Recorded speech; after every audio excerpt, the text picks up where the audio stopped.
Hello, my name is Inge and you are listening to Inge Reads. And on this series, I am reading the SCA Fencing Marshal's Handbook, and you can listen to the rest of the handbook by following or subscribing or just searching for this playlist for Inge Reads the Fencing Marshal's Handbook. And the edition that I'm reading is the April 2020 Handbook for Fencing Marshals. And this is Section 8, Acknowledgement of Blows. If you have any comments, questions, concerns, or complaints regarding the rules, please direct them to your local and kingdom marshals for clarification, and you may check with your local guidelines, handbook, customs, etc. Any questions, comments, concerns, or complaints regarding this recording itself, you may direct to me, Ingegard Castanrazi. I hail from the Kingdom of Atlantia, and as always, I hope this helps somebody out there. So I will begin on page 18 of the April 2020 Handbook for Fencing with 8, Acknowledgement of Blows. 8.1. In judging blows, all combatants are presumed to be wearing thin clothing, such as unpadded linen, not armor, and that the opponent's weapon is extremely sharp on point and edge. Any blow that would have penetrated the skin in the judgment of this person receiving the blow shall be counted a good blow. Kingdom shall not alter this standard. 8.1.1. The exception of armor as worn tournaments is allowed, in which certain types of armor may be considered to be resistant to specific types of blows for the purposes of scoring. 8.1.2. Likewise, tournaments with differing victory conditions, for example, only headshots count, are explicitly allowed. 8.2. The person struck has the responsibility of acknowledging a blow. The receipt of a valid blow shall be acknowledged clearly with words and or motions such as good arm or dead. 8.2.1. No accessories shall be worn that prevent a combatant from acknowledging blows. It is up to the combatant to know whether any necessary equipment, such as mask, helm, and other safety equipment, renders the acknowledgement of blows in certain areas difficult, and will make every effort to account for this deficit.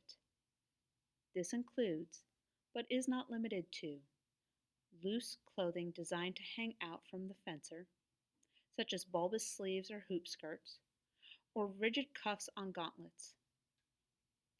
Care must be exercised to acknowledge blows that strike these articles of clothing if a sharp blade would have penetrated those articles and struck the body part underneath. 8.3. A valid blow disables the struck part. 8.3.1. A blow to the body, with a footnote of 7 here, is taken as a kill. I will now read the footnote at the bottom.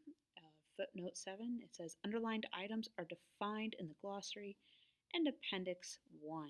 So you can look at Appendix 1 and see which items are defined in the glossary that refer to this. But for 8.3.1, a blow to the body is taken as a kill. 8.3.1.1. The body includes the head and entire mask or helmet, the neck, chest, abdomen, back, and the regions on the inner part of the upper arm and the inner thigh, extending 4 inches down from the armpit and the groin, respectively. 8.3.2. A blow to the arm renders the arm, including the hand on that side, incapacitated. 8.3.3. A blow to the hand renders the hand unable to hold a weapon or defensive object. The hand may be balled into a fist and used to parry with as a rigid extension of the forearm. 8.3.4. If both hands are incapacitated and the combatant has not been dealt a killing blow, the combatant must yield in a single combat tournament. 8.3.5 A valid blow to the foot or leg renders the leg as non-weight bearing. The combatant must then fight kneeling, sitting, or standing with their feet together. A combatant having received a blow to the lower leg, who fights from the ground, may fight from and move about on their knees. A combatant having received a blow to the upper leg may move about but may not rise up during combat. And that concludes section 8 of the Fencing Marshal's Handbook. We will continue in our next section with section 9, Armor Requirements. As always, if you have any comments, complaints, concerns, questions regarding the rules, talk to your local marshal and see what is prevalent in your kingdom and what is actually applied. And again, if you have any comments, questions, concerns, or complaints regarding this recording, you may contact me, Inge Castanrazzi. And as always, I hope you have a great day.